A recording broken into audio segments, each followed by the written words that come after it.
Here's my latest project. It's a Marx E7. We decided to make the war bonnet look a lot more prototypical. So I asked my daughter, and she painted over the yellow for me with Model Masters yellow. She also outlined it with a permanent fine tip marker. I made the Santa Fe decal with the stripes on the side. I drilled out the Mars light, added a lens there, and I also put 19-volt LEDs top and bottom. The top one's a blinker. Windshield, so I found some clear plastic and cut that out for the windshield and for the side windows.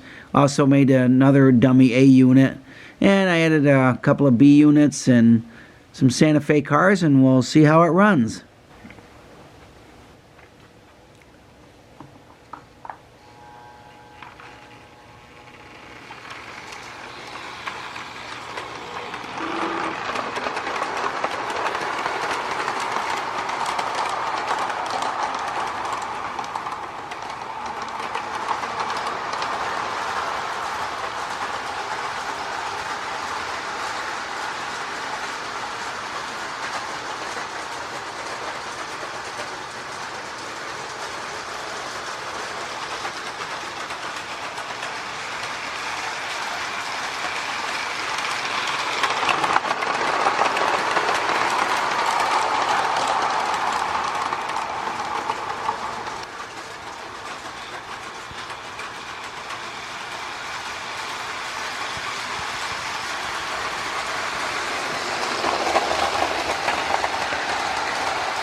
Once I got everything done, I painted over it with micro satin, gave it a couple coats of that to preserve the decal, and it runs pretty good. It looks really nice. And thanks for watching. God bless, and never forget Jesus is Lord.